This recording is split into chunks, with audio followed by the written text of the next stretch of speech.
وما خلقت الجن والانس الا لیعبدون۔ انسانوں کو اور جنات کو اللہ تعالیٰ نے اپنی عبادت کے لیے پیدا کیا ہے۔ عبادت کسے کہتے ہیں؟ عبادت مختصر الفاظ میں اللہ کے پیارے حبیب سید کونین فخر الرسول خاتم الانبیاء امام الانبیاء حضرت محمد صلی اللہ علیہ وسلم کے مبارک طریقے کے مطابق اگر ہم زندگی گزاریں گے تو اللہ تعالیٰ کے نزدیک یہی عبادت ہے۔ ہمارا مسکرانا بھی عبادت ہے اور ہمارا بات کرنا بھی عبادت ہے، کھانا کھانا بھی عبادت ہے، سونا بھی عبادت ہے، کپڑے پہننا بھی عبادت ہے، بیت الخلاء میں جانا بھی عبادت ہے، بیت الخلاء سے باہر آنا بھی عبادت ہے، بشرطے کہ اس کے ساتھ ایک شرط لگی ہوئی، نبی کریم صلی اللہ علیہ وسلم کی سنت کے مطابق ہو، اسی کا نام عبادت ہے۔ بہت آسان، بہت ہی آسان۔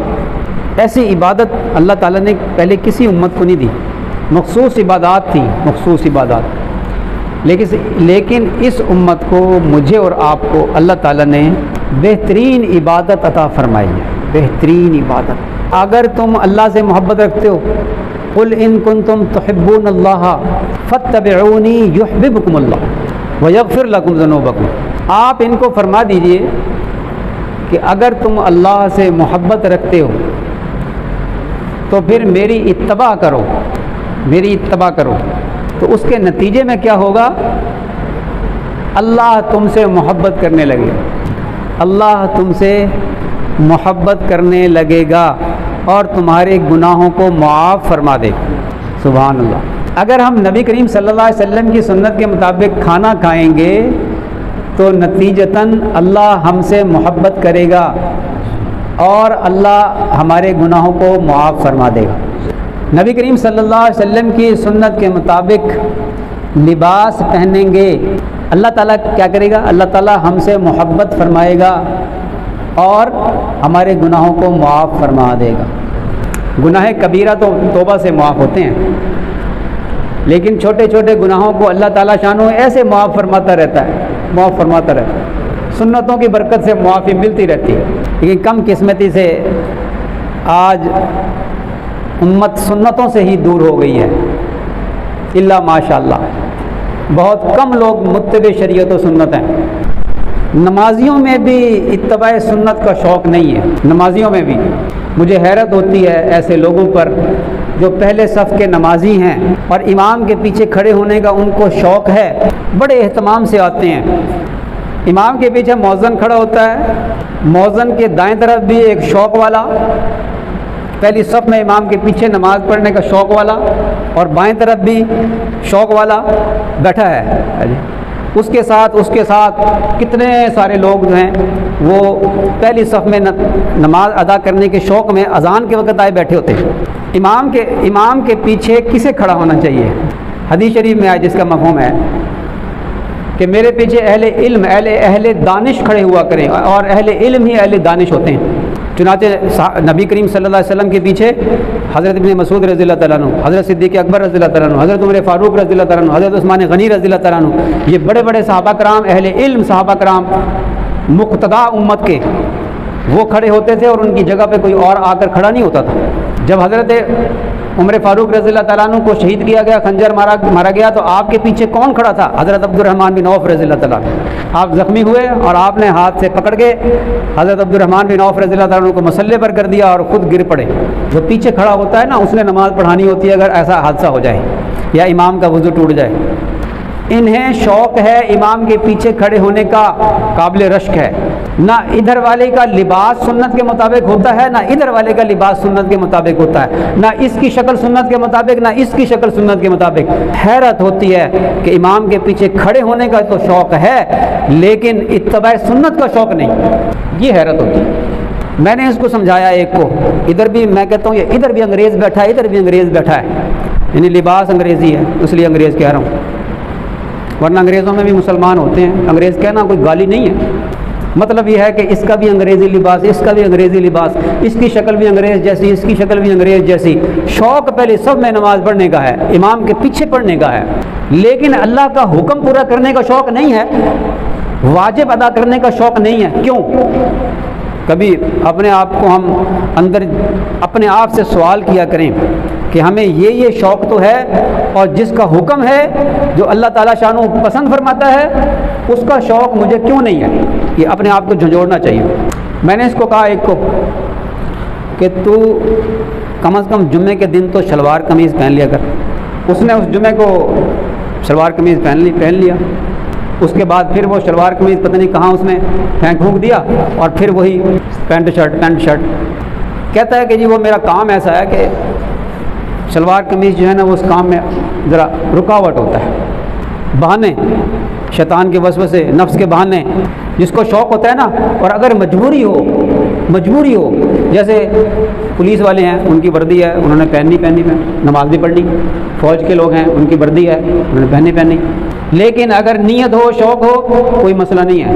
ایک کرتا سلوا لیں باریک سا، گرمیوں میں باریک، ذرا سردی میں موٹا، جیسا بھی، اور جب نماز کا ٹائم ہو وہ کرتا اوپر پہنو، مسجد میں آ کے نماز پڑھ لو. کیا مسئلہ ہے؟ نیت ہو تو کام آسان. لباس کی بڑی اہمیت ہے. میں اتباع سنت کی بات کر رہا تھا.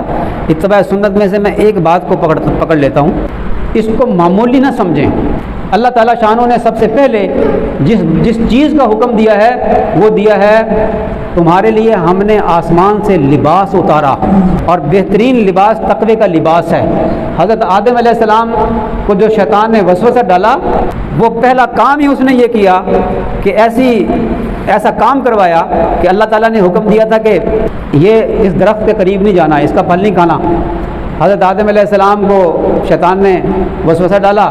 پہلے تو حضرت آدم علیہ السلام نے بات کو لیا نہیں. اس نے دیکھا کہ بات کو مان نہیں رہا تو قسم کھا لی. تو وہ حضرت آدم علیہ السلام میں حسن ظن تھا. حضرت آدم علیہ السلام حکم بھول گئے، فرمانے لگے کہ بھی قسم کھا رہا ہے اللہ کی، تو جھوٹی قسم تو نہیں کھا سکتا نا، جھوٹی قسم تو نہیں کھا سکتا. یہ جو 1400 سال بعد کا زمانہ آج کا ہوتا تو پھر اور بات تھی. حضرت آدم علیہ السلام نے حسن ظن کیا کہ جھوٹ تو نہیں اس نے بولا، اور اس حسن ظن میں اللہ کی قسم کی وجہ سے اللہ کی محبت میں حکم بھول گئے اور وہ پھل کھا لیا. اماں حوا بھی بھول گئیں، اور اس کا نتیجہ کیا ہوا؟ لباس اتر گیا. لباس اترا تو جنت کے پتے جسم پہ لگانے لگے، اور بڑی شرم آئی، بڑی حیا آئی. ایک تو اپنے آپ سے بھی آئی، ایک اللہ سے بھی آئی، اور پھر توبہ شروع کر دی، رونا دھونا شروع کر دیا کہ اللہ غلطی ہو گئی. عاجزی کی، اللہ نے معاف فرما دیا. اس نے تکبر کیا، اس کو رندہ درگاہ کر دیا ابلیس کو. انہوں نے عاجزی کی، اللہ تعالیٰ نے معاف فرما دیا. ان آیات کے بعد اللہ تعالیٰ نے لباس کا حکم دیا ہے، اور لباس میں سے بھی تقوی والا لباس کا حکم دیا ہے. خذوا زینتکم عند کل مسجد. جب کس نماز کی جگہ پر آؤ تو اپنی زینت لے لو.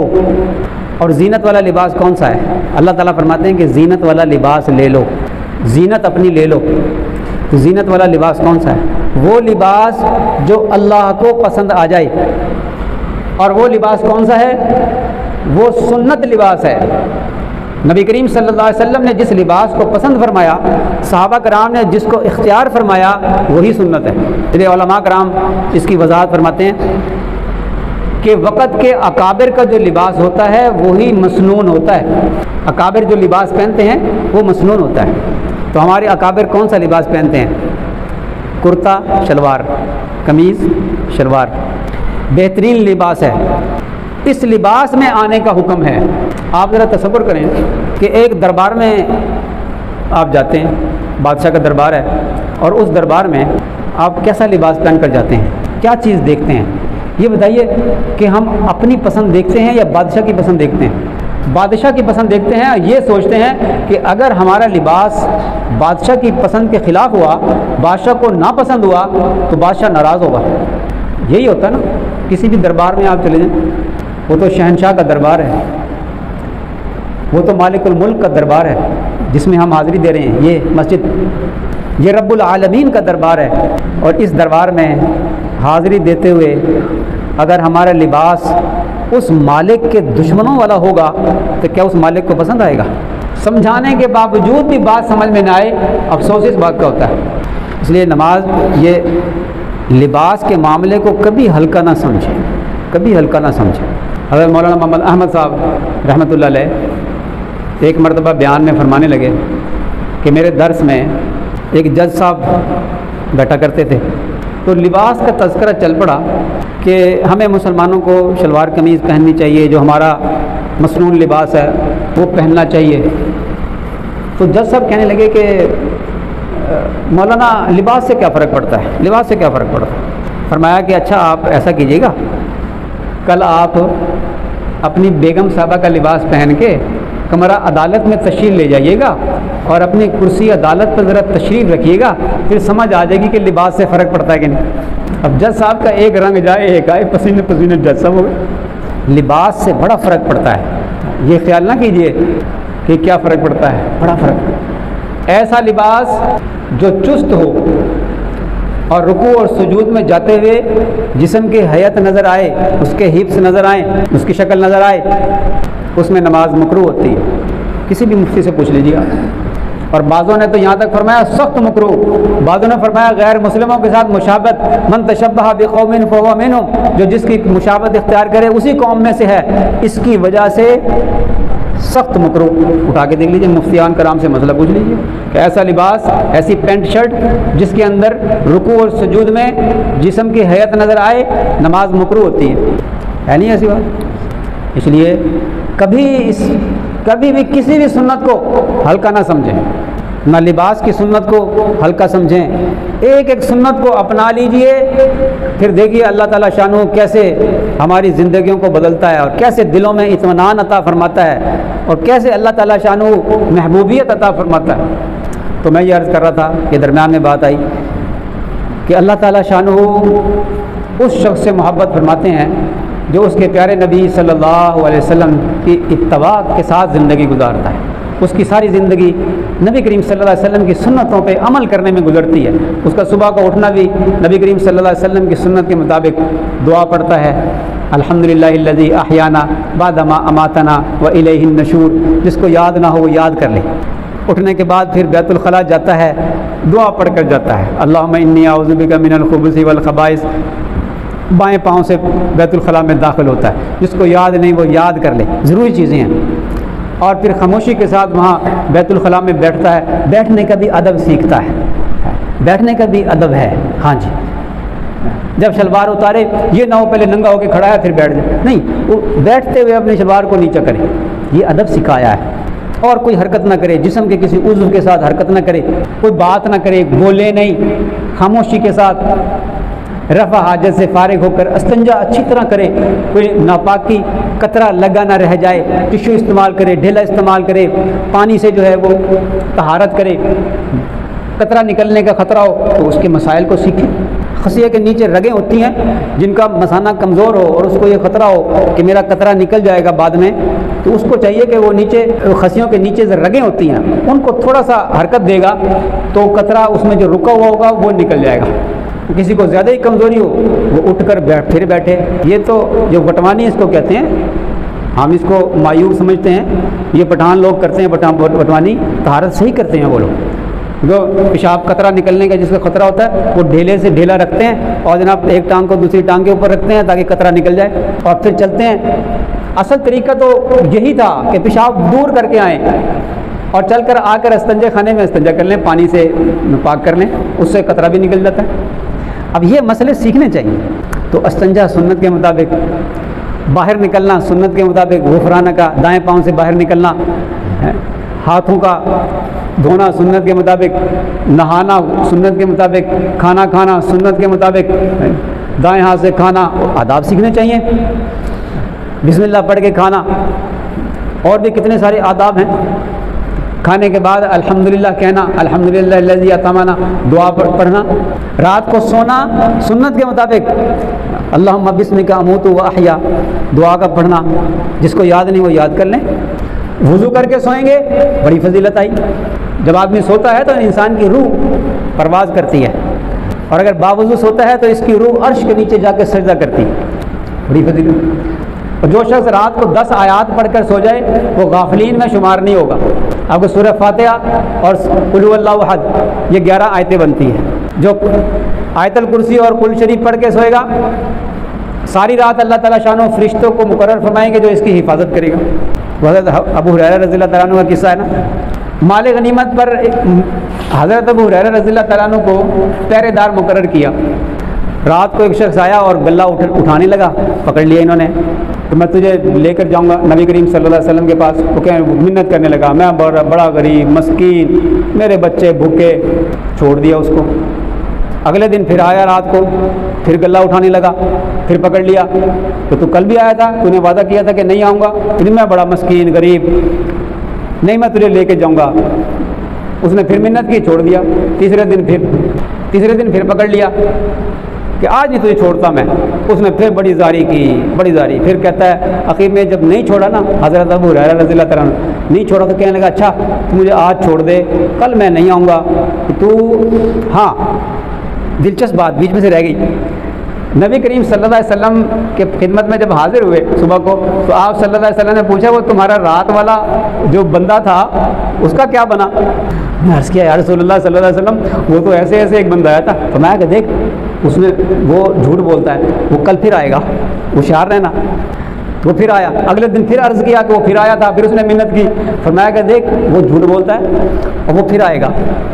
تیسرے دن پھر آیا, پھر پکڑ لیا اسے. اب نہیں چھوڑتا تجھے. اس نے کہا کہ تو مجھے چھوڑ دے, میں تجھے ایک عمل بتاتا ہوں ایسا تیرے کام آئے گا. اور وہ عمل یہ ہے کہ تو جب رات کو سویا کرے نا تو آیت الکرسی پڑھ کے سویا کر, تو اللہ تعالیٰ ایک فرشتہ مقرر کر دے گا جو ساری رات تیری حفاظت کرے گا, تیرے سامان کی بھی حفاظت کرے گا. تجھے میں یہ عمل دیتا ہوں, تو مجھے چھوڑ دے. حضرت ابو ہریرہ رضی اللہ تعالیٰ نے چھوڑ دیا اس کو. صبح کو آ کے حاضر خدمت میں عرض کیا. آپ صلی اللہ علیہ وسلم مسکرائے. فرمایا کہ وہ ہے تو یہ بڑا جھوٹا ہے, لیکن اس نے بات یہ سچی کی ہے. تجھے پتہ وہ کون تھا؟ وہ ابلیس تھا, وہ شیطان تھا. ہے بڑا جھوٹا لیکن بات اس نے سچی کی ہے. تو رات کو آیت الکرسی پڑھ کے سوتا ہے, اللہ تعالیٰ اس کی حفاظت کے لیے فرشتہ مقرر فرما دیتے. تھوڑے سے یہ عمل ہیں, تھوڑی سی یہ آیات ہیں, ان کی عادت بنا لیں. اگر آپ بہت تھکے ہوئے بھی ہو نا, بس لیٹتے لیٹتے پڑھ لیں. آسان عمل ہیں لیکن بڑا اجر دلوانے والے ہیں. تو رات کا سونا بھی سنت کے مطابق ہو, کھانا بھی سنت کے مطابق, لباس بھی سنت کے مطابق, آئینہ دیکھنا بھی سنت کے مطابق, کنگھی کرنا بھی سنت کے مطابق, تیل لگانا بھی سنت کے مطابق, سرما لگانا بھی سنت کے مطابق, ناخن کاٹنا بھی سنت کے مطابق, بال کی کٹنگ بھی سنت کے مطابق. یہ ساری باتیں جو میں نے گنوائی ہیں ہے نا, ان پہ جب ہم سنت پہ عمل کریں گے تو اسی کا نام تو عبادت ہے. نمازیں بھی عبادت, تلاوت بھی عبادت,